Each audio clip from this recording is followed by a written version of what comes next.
마라나타. 예.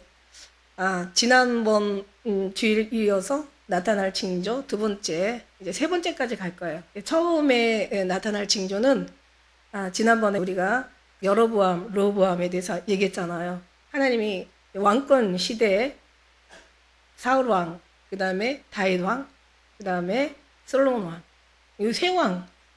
사울 왕도 큰일 날 뻔했죠, 그죠? 큰일 났죠. 본인한테는 큰일이 났죠. 근데 이제 나라적으로 왕이 잘못 살으니까 나라적으로 큰일 날 뻔했어.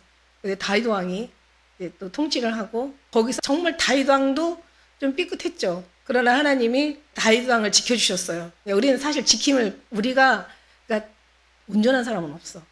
하나님 지켜주셔야 되는 거야. 다윗 왕, 그 다음에 솔로몬 왕. 근데 결국 솔로몬 왕도 하나님 앞에 엄청난 범죄를 했죠. 이제 그 지난번에 말씀드렸어요. 그러니까 결국 뭐냐면, 이 나타날 징조에 대해서는 이 교회가, 그러니까 목회자가, 거룩해 해야 될 선지자나 제사장들이, 이런 왕들이 잘못하면 나라가 망하게 돼 있는 거예요.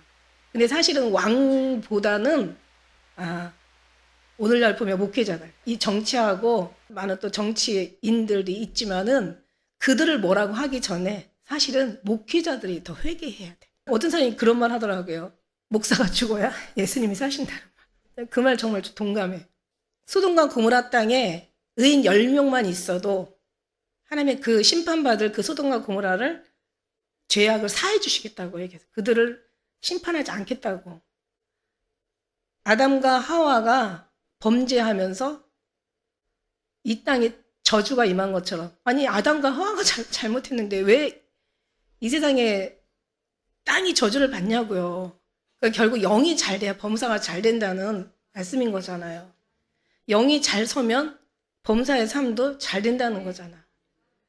이제 우리 영혼이 잘 되면 하나님이 정말 다윗 것 같은 그런 통치자 보내시고, 요셉과 같은, 다니엘 같은 그런 지도자를 보내신다는 거예요. 그러니까 문제는 이제 가면 갈수록 우리가 깊어지면서 보면은 이제 우리 자신이, 우리가 문제라니까.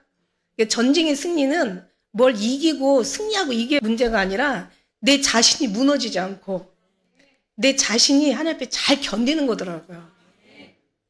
그 교회의 승리는 무슨 승리냐면 하나님의 창조 질서가, 이게 무너진 하나님의 무너져가는 창조 질서가 제대로 바로 세워져 가는 거예요. 하나님이 우리가 하는 게 아니라 하나님이 우리를 통해서. 그럼 아무 문제가 없어요. 그런데 지금 세상은 문제투성이라는 거죠. 왜? 영혼이 지금 다 세상 표현으로 망조가 들렸으니까. 그러니까 누구를 탓하겠어요? 정치인을 탓하겠어요? 대통령을 탓하겠어요? 지금 대통령 탓하고 우리는 막 참 뭐가 잘못됐다는 말들도 많잖아요.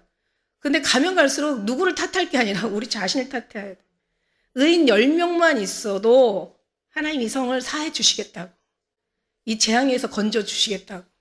그게 이제 나타날 징조에 이제 하나님이 말씀대로 말씀하신 그 언약이 성취되어져 가는 그 나타날 징조.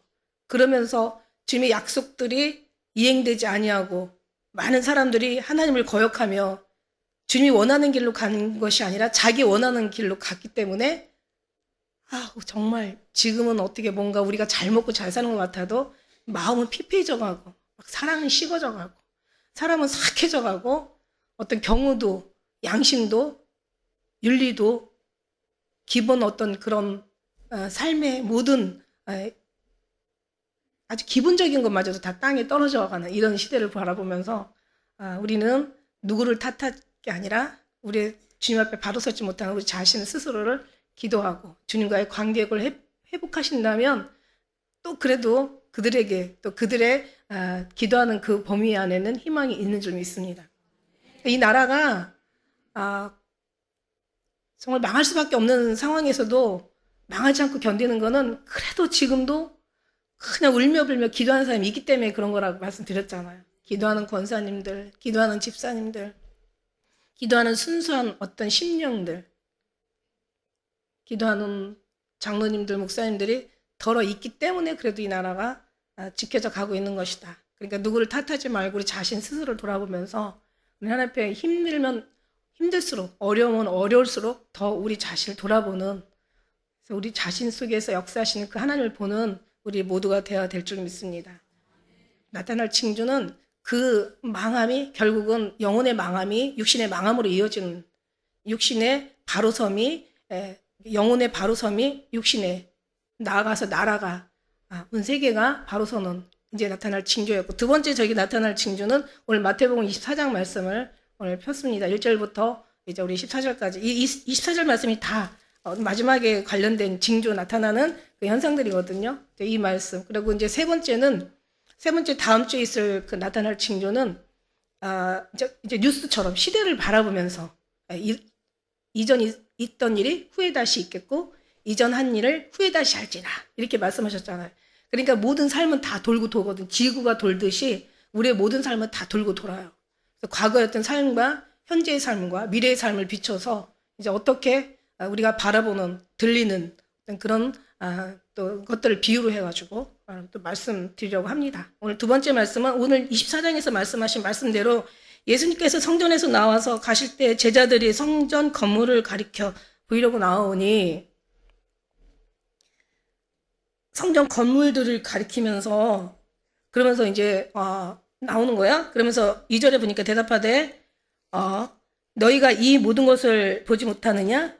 내가 진실로 너에게 이르노니 돌 하나도 돌 위에 남지 않고 다 무너뜨리우리라. 무슨 얘기냐면요, 사실 그 초림 예수 메시아를 엄청 기다렸잖아요. 왜 기다려요? 자기들이 행복하고 즐겁고 기쁘고, 어쨌든 우리가 그 오늘 24장의 말씀에 오늘 3절 말씀 참 귀하죠. 메시아가 얼마나 기다렸나 몰라. 왜? 형통하고 우리의 모든 삶이 부족함이 없으면 왜 기다렸겠어요? 죽겠으니까. 아주 그냥 너무 힘드니까. 너무 고통스럽고 너무 괴로우니까. 우리는 그 일제 침략 그 시대를 우리는 겪어보지 않았지만은 들어봤잖아요. 전쟁에 대한 소문 겪어보지는 않지만 들어봤잖아요. 재앙에 대한, 심판에 대한 그런 이 성경적, 또 그리고 지금도 그런 심판받는 어떤 그런 여러 가지 이런저런 매스컴을 통해서 겪어보지는 않지만 많이 들어봤잖아요. 끔찍하잖아요. 너무 끔찍해. 그 삶 속에서 그들은 살았다는 거죠. 하나님의 백성, 선민이라는 사람들이 그 로마의 끔찍한 그들의 만행과 그 폭행과 그들의 부당한 그 대우, 말할 수 없는 어떤 그런 잔인하고, 그러니까 폭군, 사람의 목숨까지도 자기들의 그 어떤 삶대로, 자기들의 어떤 스타일대로 자주우지하는 그런 고통스러운 데서 살다 보니까 메시아를 얼마나 기다렸나 몰라. 얼마나. 그런데 예수님 오셔서 걱정하지 마. 내가 도와줄게. 내가 너희들 알아. 내가 힘든 거 알아. 내가 너희들 슬픔을 다 보았어. 너희들 고통과 괴로움을 내가 다 들었노라. 옛날에 그 애굽에서 종살이 했을 때, 그때 이스라엘 사람들 엄청나게 고통 속에서 모세에게 얘기하시잖아요. 내가 다 보았다. 그들의 서러움과 아픔과 그들의 괴로움과 그들의 고통을 내가 다 알고 있다라고 했을 때, 그러면서 보내시면 얼마나 좋냐고. 그럼 모세가 올 줄 알았죠.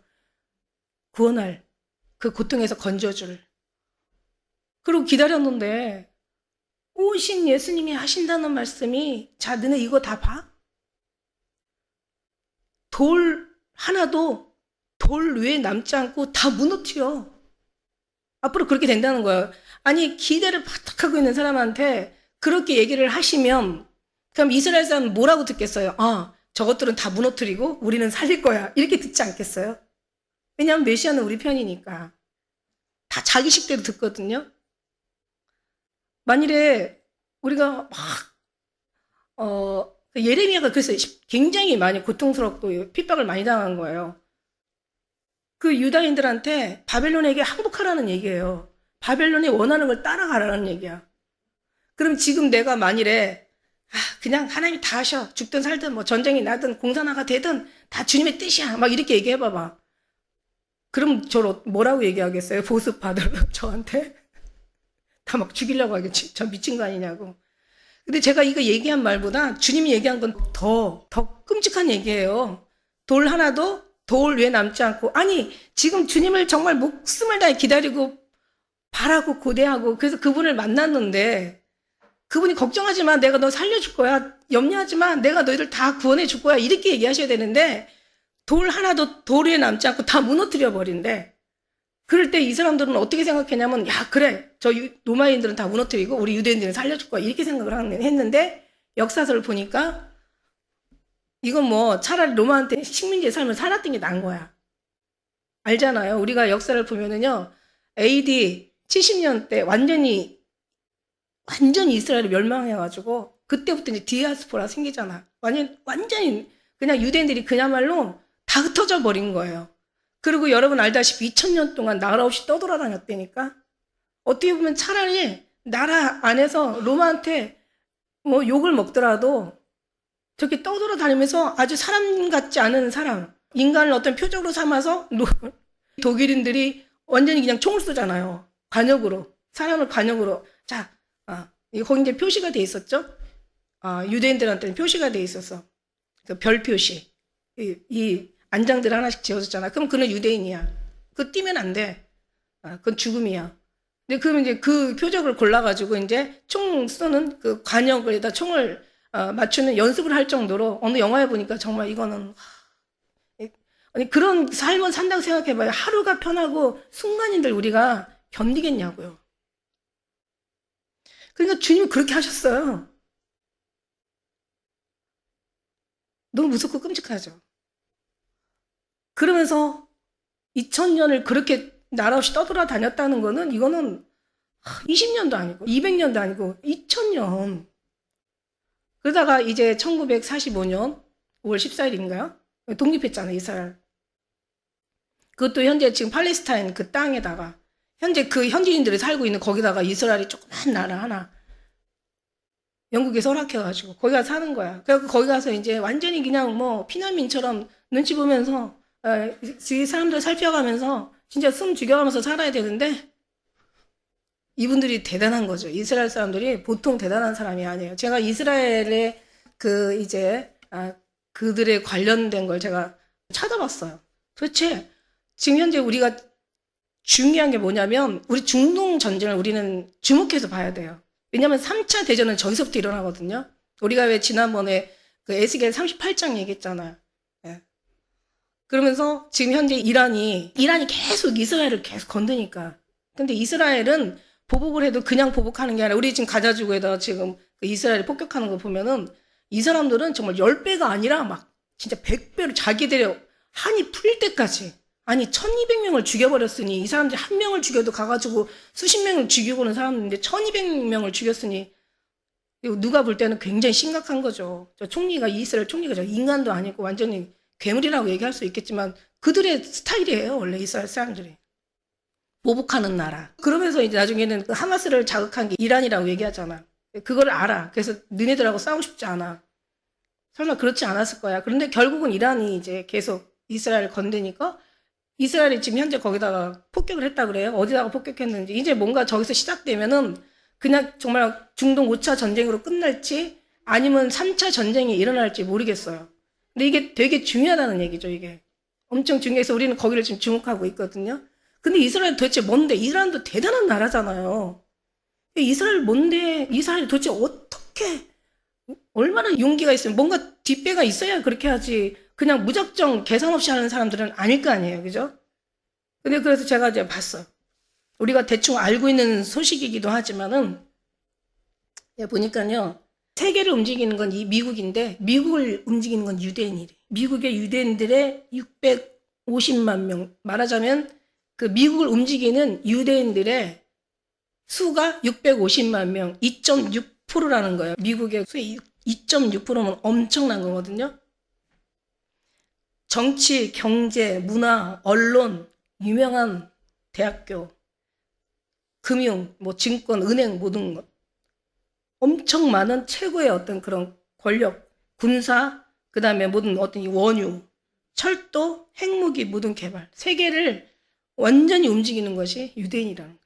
여러 가지 어떤 공물 파동이 일어날 때 매점 매석으로 아주 이 사람들은 아주 돈 버는 데 탁월하고, 무디스 신용평가 그 주역들이 세계 경제를 주도하는 이 사람들이 유대인들이고, 그 다음에 환율 평가, 저는 증권에서 잘 모르지만 뭐 선물 지수니 뭐 이런 뭐 여론 또 조사 기관, 뭐 중동 전쟁을 위협할 뿐만 아니라 이란 핵 그런 것도 포기시키는 것도 이스라엘, 뭐 우리가 로스차일드 뭐 가문에서 일하는 그 어마어마한 그들의 이제 그 뿌리가 있잖아요.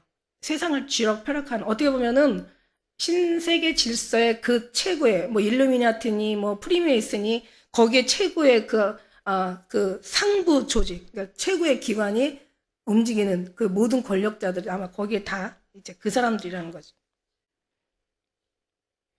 그래서 벌써 일본이나 뭐 다른 이렇게 빨리 돌아가는 나라들은, 일본 같은 나라들은 유대인들이 막 타협을 해가지고 어떤 물건을 이렇게 유통하는 과정에서 세금 같은 것도 많이 줄여서 이제 그 어떤 그러니까 말하자면은 혜택을 받고 있는데, 우리나라는 있는 거 다 내놓으라고 허리가 휘어지죠.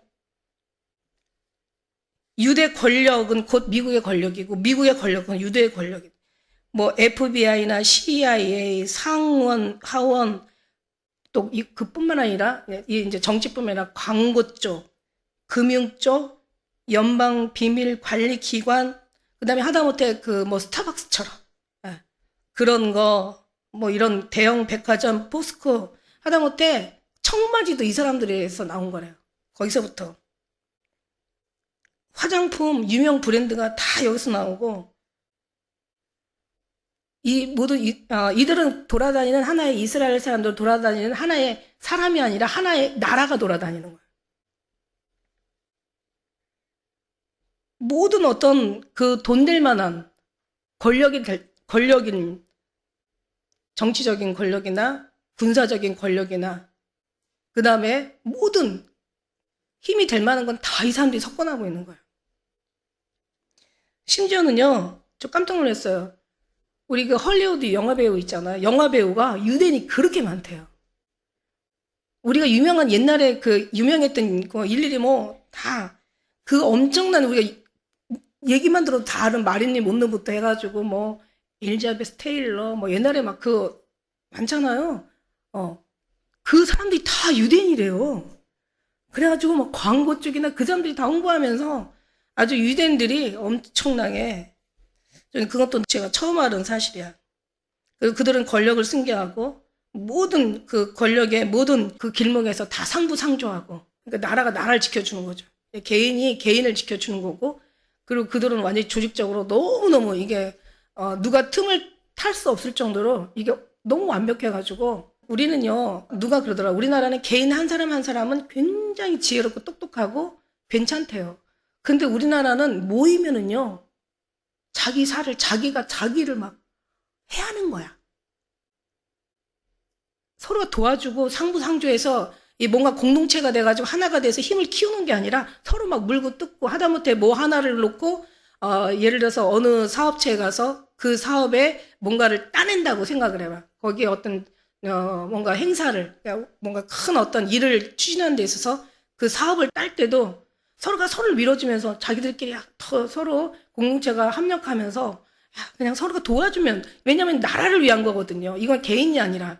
근데 우리는 막 끌어내면서 저 사람이 얼마 주면 나는 더 깎고, 이 사람이 주면 난 더 내려서 더 부르고, 이러다 결국은 나중에 다 저도 망하고 이 앞에 사람들도 아무것도 못하게.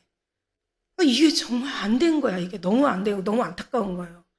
우리나라가 문제가 그래. 그냥 혼자는 잘한대. 근데 여럿이 모이면 안 되는 나라가 우리나라래요. 뭐 이것도 뭐 진짜인지 가짜인지는 잘 모르겠지만 그렇대요.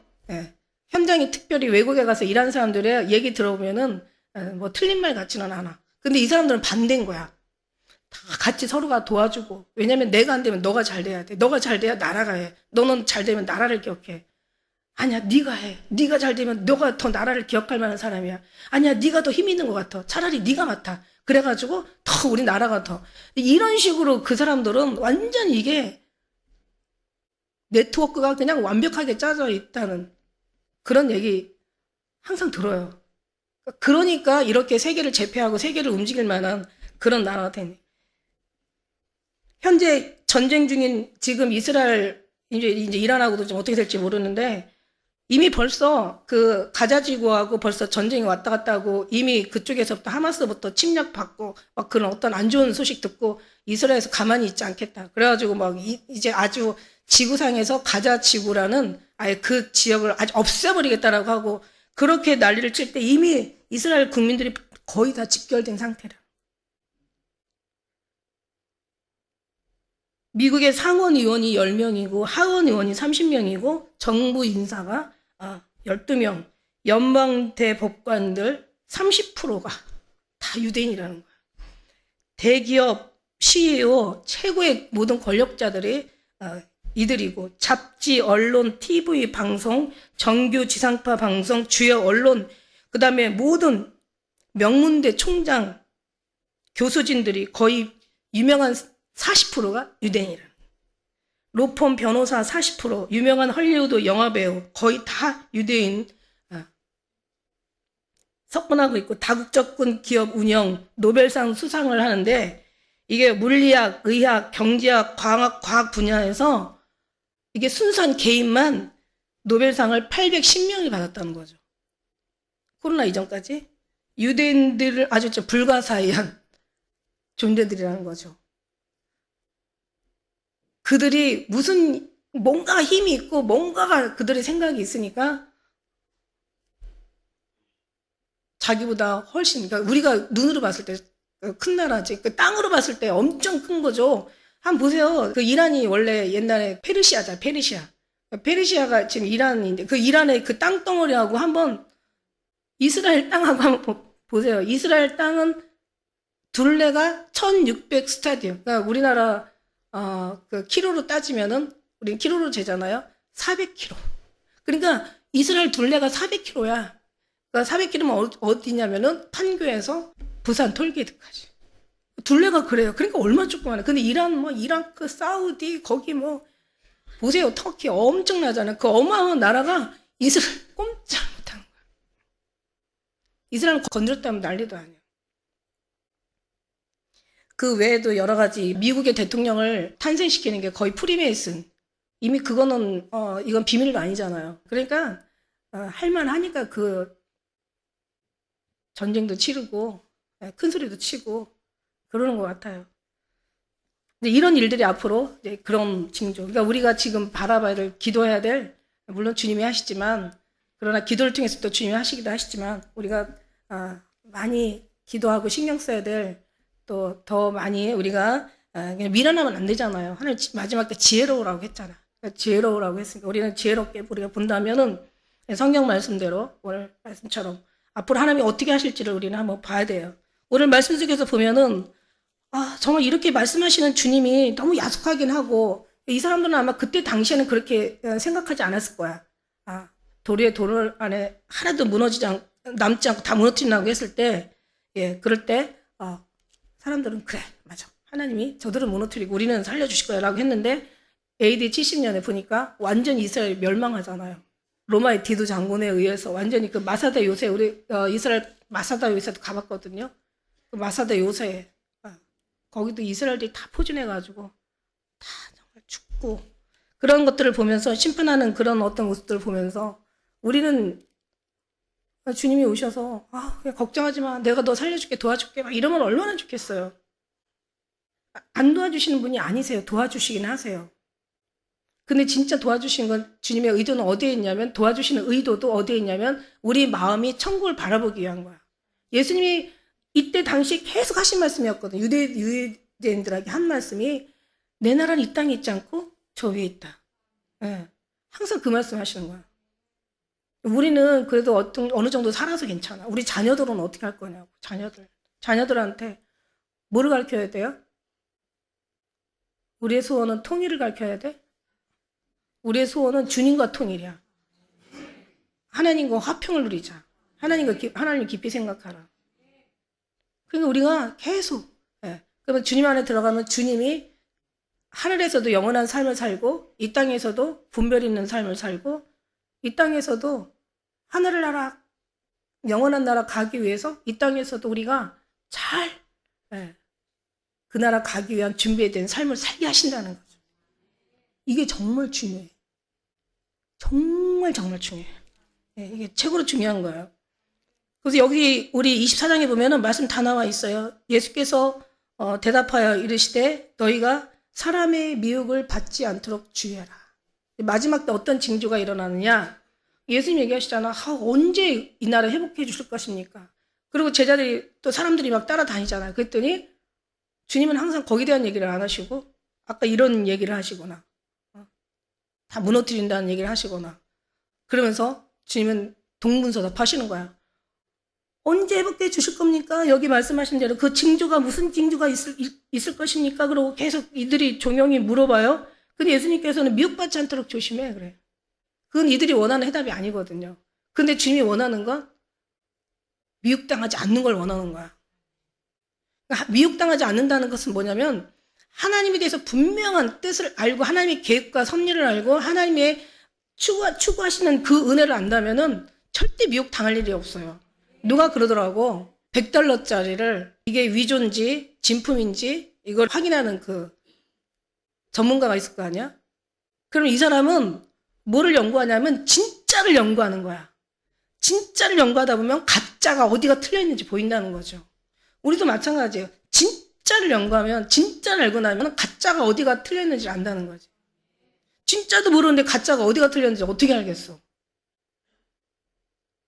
그죠? 그러니까 미혹을 당하지만 미혹당했다는 것은 주님의 진리를 벗어나서 뭔가 유혹을 당하거나 그 마음이 주님의 어떤 시선에서 놓쳤다는 거지. 빗나갔다는 거죠. 하나님이 아닌 다른 것을 받아들여서 진짜인 주님을 어떻게 해요? 잃어버렸다는 거죠. 진리를 벗어났다는 거예요. 이게 미혹당하는 거예요. 왜 데살로니가 후서에 2장 1절에도 나오잖아요. 누가 말이나 또 영으로나 받았다는 편지로나 주의 날이 주의 강림이 이르렀다고 그 말에 시동심하거나 두려워하지 말라고 그랬어. 그리고 그들의 말에 미혹당하지 말라고 그랬어요. 뭐라고 얘기했어요? 불법의 아들, 멸망의 아들이 나타나기 전에는 그때가 이르지 않는다고. 여기서도 말씀하시잖아요. 여기 몇 장입니까? 15절 말씀이 이런 말씀 있잖아요. 선지자 다니엘이 말한 바 멸망에 가증한 것이 거룩한 곳에 선 것을 보거든 그때 이제 이걸 깨달으라고. 그때서 끝이 온다라고 얘기하시거든요. 그러니까 멸망의 아들, 불법의 아들, 그가 나타나기 전에 이르지 않는다고 얘기하세요. 그러니까 우리는 그 하나님의 나타날 그 징조는 뭐냐면 마지막 징조는 이제 뭔가가 중동에서 뭔 큰 전쟁이 일어나겠죠. 그러고 나서 거기에서 누군가 나타나서 이제 평화 조약을 또 다시 맺겠죠. 우리 성경에서 가르쳐준 그 은혜는 그래요. 이게 다니엘서 9장 27절이기도 하거든요. 그가 나타나서 많은 사람으로 언약 7일에 한 일에 언약을 삼고 한 일에라는 것은 7년을 얘기하거든요. 7년의 언약을 굳게 정하고 그리고 반 일에 만에 제사와 예물을 폐할 것이고 가증한 물건, 그러니까 미운 물건, 잔혹한 물건을 의지하여 그 날개를 의지하여 설 것이며 종말이 그 불법의 사람들에게 이제 쏟아질 것이라고 이제 그렇게 다니엘서 9장 20절에 나오잖아요. 그러니까 멸망이 가증한 그가 나타나서 그가 자기를 가리켜 이제 그 하나님의 거룩한 곳에 서서 자기가 하나님이라고 얘기하는 그때가 온다는 거죠. 7년의 평화 조약을 맺고 이제 그때 되면 우리는 바짝 긴장해야 되겠죠. 그러고 나서 그가 3년 반을 그 언약을 잘 지키다가 3년 반 딱 되면은 이제 제사를 폐하고 예물을 금지시키고 이제 자기의 어떤 그 형상, 미운 형상을 세우고 이제 자기 하나님이라 할 것이다. 이제 그때가 되면은 그때는 여기 뒤에서 뭐라고 얘기해요? 15절에 그렇게 말씀하고 그럼 유대에 있는 자들은 뭐라고 그래? 도망가라 그래. 그 다음에 지붕에 있는 자들은 집안에 물건을 가지러 가지 말고 밭에 있는 자들은 겉옷을 가지러 뒤로 돌이키지 말라. 그날에 아이벤 자들과 젖 먹이는 자들에게 화가 있으리로다. 저는요, 지금 이 시대를 보면은, 우리도 우리지만은 아이들한테 너무 미안하기도 하고, 걱정도 돼. 저런 애들이 정말 믿음으로 어떻게 견딜까? 견딜 만한 믿음이 있을까? 물론 우리가 적은 믿음을 가지고 내가 내 말을 지키고 내 이름을 배반하지 않았은즉 내가 인내의 말을 지켰으니까 나도 너를 지켜 이제 시험의 때를 면한다고 말씀하셨어요. 언제? 이제 장차 온 세상에 임하여 모든 사람들을 다 시험을 그때가 있는, 그때 하나님 우리를 지켜주신다고 했어요. 그런 믿음이 있으면 우리가 지킴을 받는데 정말 어린아이들한테 무슨 믿음이 있겠냐고 지금. 그러니까 예수님도 십자가 막 짊어지고 그 피곤한 몸, 그 지친 몸, 정말 기운 없이 그냥 터벅터벅 그 십자가를 지고 그 올라가시면서 그 이스라엘 여자들이, 예루살렘 여자들이 따라 올라오면서 울면서 오는 거야. 그러니까 그 힘든 중에도 뒤돌아보시면서 뭐라고 얘기하세요? 예루살렘 딸들아, 달 위해서 울지 말고 너의 자녀들 위해서 울어라. 마지막 때 애 없는 자가 복이 있다리라. 아니 그 말씀이 그냥 적당히 들리는 게 아니에요. 사회가 정말 너무 끔찍할수록 돌아가는 이 상황들이 너무 이게 너무 가슴 아플수록 저 아이들 저 어떡하면 주님이 어떻게 하면 이런 말씀을 그 힘든 중에도 돌이키시고 그렇게 말씀하셨을까? 그러니까 지금 애 없다고 뭐 인구 절벽이니 뭐 이제는 뭐 그 인구가 너무 이제는 모자란 게 죽는 사람들은 많아지고 이제는 아이들은 안 낳고 하니까 이제 뭐 이게 이렇게 되면 이제 경제 위기뿐만 아니라 나라 위기까지 온다라고 그러면서 심지어는 기도하면서 막 이런 아이들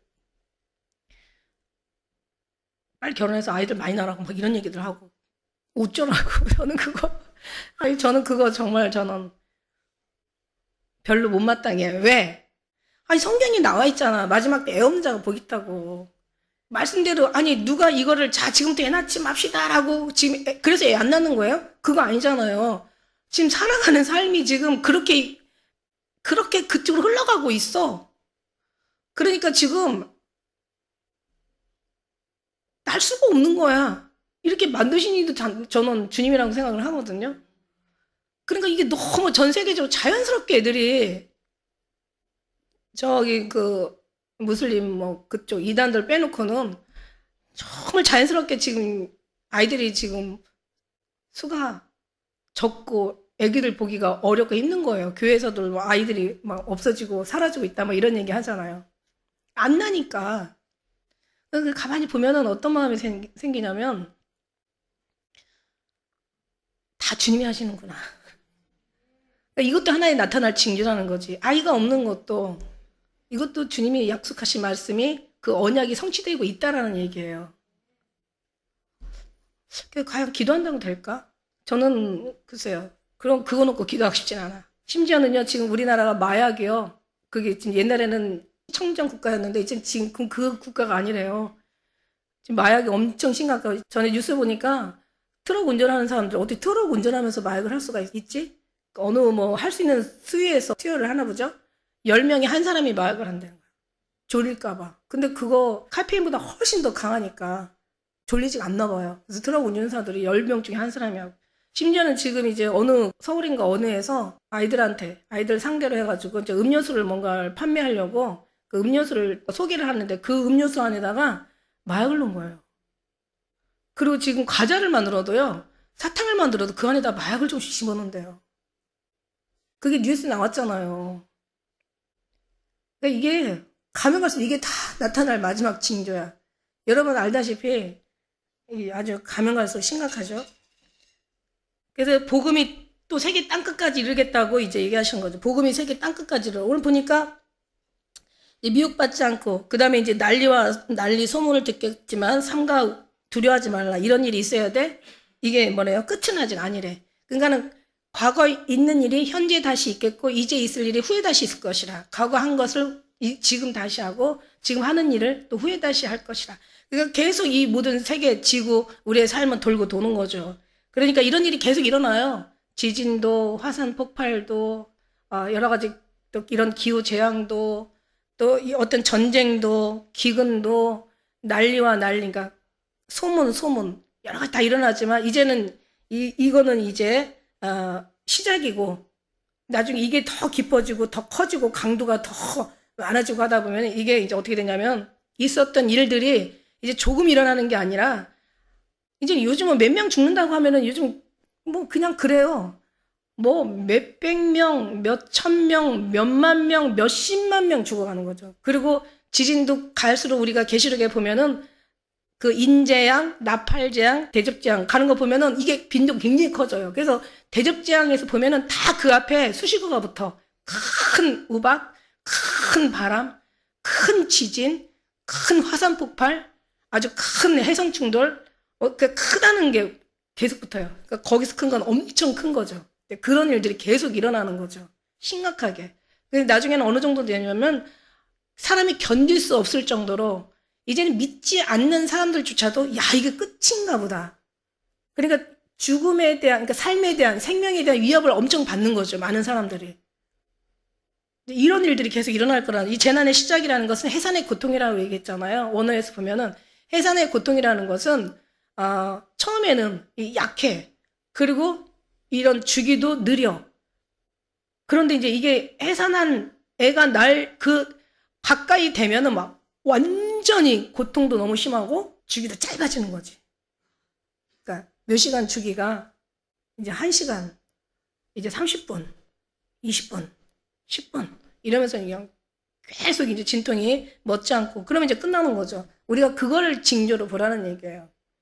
누가 막 계시하고 누가 막 예언하고 막 언제 일어날까 이런 거 듣지 마시고 성경 말씀에 있는 말씀만 들어도 우리가 어떤 상황인지 알아. 지금 이런 전쟁들이 일어나잖아. 민족과 민족이 나라가 나라를 처치해 지진과 기근이 있으리라 얘기하시잖아요. 그러니까 저렇게 지진과 기근 또 그런 일들이 결국은 전쟁을 통해서 사람 경제가 많이, 지금은 경제가 세계가 다 네트워크 되잖아요. 다 네트워크가 돼서 누가 어느 한 나라가 전쟁이 일어나면 다 나라가 다 고통하고 경제가 다 힘들고 그냥 기름값 다 같이 올라가고 환율 다 폭등하고 심지어는 금값이 그냥 지금은 얼마래요?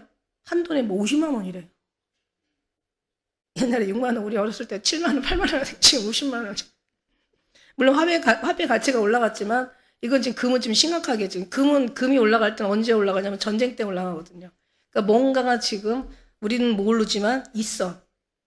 이 모든 것이 재난의 시작. 그때 사람들이 너희를 환난에 넘겨주겠고 너희를 죽이리니 너희가 내 이름을 위하여 모든 민족에게 미움을 받으리라. 이런 일이 있었죠. 과거에도. 이때 당시에 AD 60년대 있었죠. 이런 일들이. 끔찍한 일들이 있었죠. 근데 앞으로 이제 이럴 일이 다시 또 더 크게 있을 거라니. 그때 많은 사람이 시험에 빠져 서로 잡아주고 서로 미워하겠으며 거짓 선지자 많이 일어나서 많은 사람을 미혹하게 하겠으며 이 미혹이라는 말이 여기 4절에 우리가 읽은 24장의 4절에 미혹 받지 않도록 주의하라. 그 다음에 5절에 많은 사람들을 미혹해 하리라. 그 다음에 11절에 거짓 선지자가 많이 일어나 많은 사람을 미혹해 하겠으며. 왜냐면은 우리를 미혹하다는 것은 아까 얘기한 대로 이제는 유혹을 당해서, 그러니까 어디로부터 유혹을 당해? 하나님으로부터 벗어나게 하는 그런 유혹을 이제 시키는 거죠. 사단이 오는 것은 도적질하고 죽이고 멸망하러 오는 거고, 우리 주님께서 우리에게 오시는 것은 생명을 주시고 더 많이 풍성케 하시려고 오는 거거든요. 그러니까 이 사탄은 어떻게 오냐면 처음에 도둑질하러 오는 거죠. 왜냐하면 예수님이 40일 동안 금식하며 성령에 의해서 마귀한테 시험 봤을 때 첫째 돌을 가지고 떡덩이 되게라고 하시잖아. 그러니까 먹는 거, 그러니까 물리적인 거, 그걸 도둑질하는 거죠. 이게 사탄이 오는 건 이거. 두 번째는 뭐냐면 죽이는 거야. 그러니까 우리 육체를 죽이는, 육체를 얘기하는 거죠. 육체를 죽인다는 거는 뭐 어떤 죽인다는, 그러니까 죽음의 의미도 있지만 정말 죽을 것처럼 고통스럽게 하고 하나님을 부인하게 하고 욥처럼. 예. 사단이 오면 그렇게 하잖아요. 물질 다 가져가고 그 다음에 이제 자녀들 다 죽이잖아. 그리고 욥도 죽이려고 했을 때 욥의 생명을 건들지 말라고 하잖아요. 세 번째는 뭐냐면 멸망시키려고 하는 거야. 멸망은 뭐냐면 세 번째 사단이 시험하잖아요. 내게 절하라. 내 이 모든 영광을 너에게 주겠다. 두 번째 시험은 죽이는 거예요. 위에서 뛰어내려. 네 천사가 너 받들 거야? 이러면서 그러면서 미혹하게 하는 거죠. 세 번째는 나한테 절해. 그러니까 영혼을 뺏는 거죠. 이 멸망은 완전히 영혼까지 뺏어가는 멸망. 그러니까 얘네들이 오는 거는 도둑질하고 죽이는 정도가 아니라 영혼을 멸망케 하려고 오는 것이 걔네들이 원래 목적이기 때문에 여기까지 완전히 미혹을 시키는 거죠. 이게 엄청 진짜 두려운 거예요. 이러면서 그러니까 사람들을 하나하나 자기의 어떤 그런 그러니까 사탄의 그 계획 아래 사람을 망하게 하는 거란 말이야. 그리고 또 12절에 보니까 불법이 성행함으로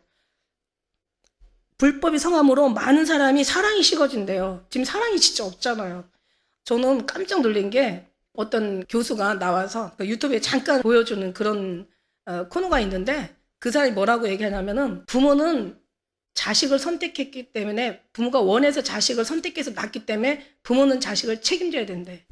근데 자식은 부모를 선택한 게 아니라 부모의 책임을 안 져도 된대. 그런데 이 자식은 책임져야 될 게 뭐냐면 배우자는 남자가 여자든 여자가 남자든 선택했기 때문에 자기가 그 선택한 사람이기 때문에 서로가 책임을 져야 된다는 거야. 그러면 내 자식을 낳았으니까 내 자식도 내가 선택해서 낳았으니까 내 자식도 책임져야 된다는 거야. 결국은 뭐냐면 부모는 책임 안 져도 된다는 거야. 이게 어디서 이게 말이 되는 것 같은데 이상하다. 완전히 상강우륜에 완전히 벗어나는 거야.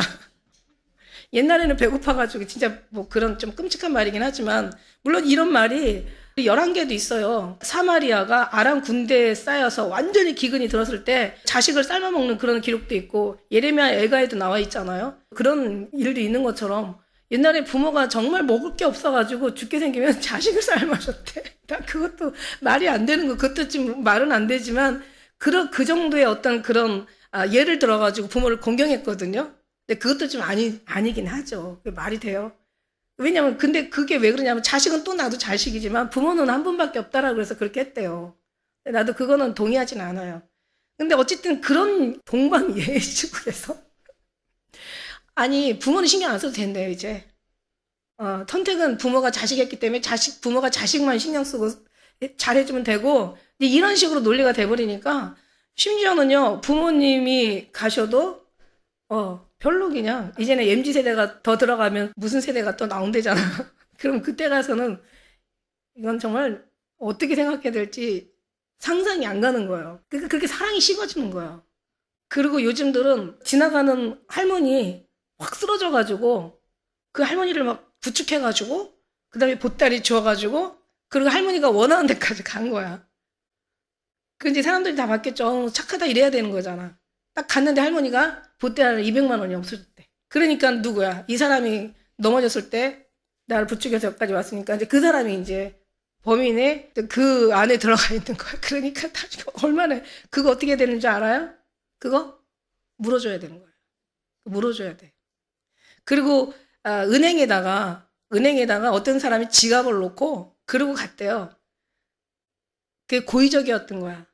그랬는데 이 사람이 그걸 가지고 얼른 빨리 경찰서로 가거나 아니면 이제 은행의 창구가 끝나면은 안 되잖아요. 경찰서로 얼른 가야 되는데 그걸 가지고 그 사람을 찾아주려고 뭔가 뭐 주소를 보고 뭔가 이렇게 했겠죠. 근데 그 사람도 그 안에 수표가 없어졌다는 거야. 그것도 물어줬다는 거야. 그러니까 우리가 좋은 일을 할 수 있어요, 없어요? 좋은 일도 못하는 거야. 그러니까 사랑이 식어지는 거야.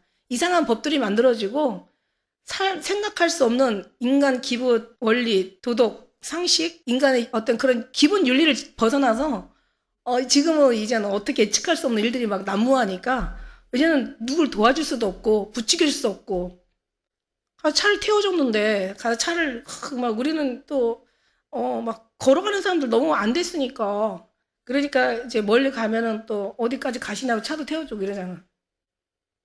근데 갑자기 강도로 돌변하거나 이렇게 억울한 어떤 여러 가지 이런 추행을 당하거나 이러면 이제 어떻게 돼요? 사람이 사는 게 싫어지는 거야. 그쯤 되면은 사람이 싫어져.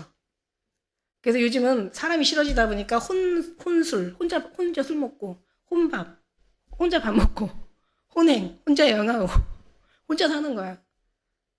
그 이사야 5장 8절인가 거기 보면은 홀로 거하려는 자들에게 화가 있다라고 얘기해요. 지금이 그런 시대예요.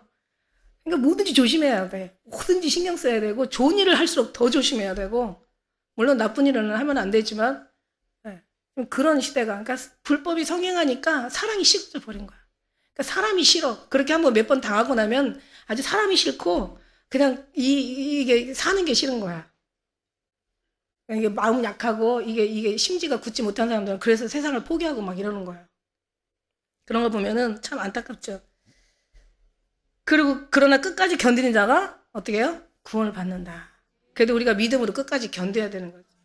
그래서 승리라는 것은 전쟁의 승리, 어떤 싸움의 승리는 뭐 좋은 싸움의 그 기술을 가지고 승리하고 이기는 게 아니라 그러니까 내 자신과 내 자신을 잘 지키고 내 자신을 잘 견딜 수 있게 우리 자신을 우리가 잘 살피면서 주님의 안에 말씀 안에 들어가면서 지혜롭게 이제는 뭐 여력으로 내려가다가 강도 만난 사람을 도울 수 있는 상황이 아닌 거예요. 지금 이 시대는. 그러니까 이게 참 안타깝고 슬픈 어떤 일들인데 그 속에 우리가 지금 마지막 시대에 살고 있습니다. 이 나머지 오늘 또 다 하지 못한 건 다음 주에 이렇게 보충으로 해드리고 그다음에 현재 돌아가는 이런저런 일어날 일들 최첨단 과학 앞으로 우리가 이제 맞이할 우리는 이미 오래전에 우리는 생각할 수 없는 일들이 지금 일어나잖아요. 그러면은 앞으로 생각할 수 없는 일들이 또 일어날 거라는 거죠. 그런 것들을 이미 모든 그 최첨단의 모든 개발은 벌써 40년 전에 한 게 지금 일어나는 거래요. 그럼 이제 지금 준비한 40년 후에 또 일들이 기가 막힌 일들이 일어날 거라는 거죠. 그런 걸 보면서 주님의 오심을 우리는 기다리고 사모하고 준비하지 않을 수가 없다. 세상은 너무 끔찍하다. 그러나 육신이 이 땅에 살지만 마음은 날마다 주님을 사모하는 마음으로 승리의 삶을 사는 것이 최고의 영광의 삶이고 그게 진짜 축복의 삶이다. 그런 삶으로 살아가는 우리 기쁨의 공동체 되시기를 예수님 축복합니다. 기도하겠습니다.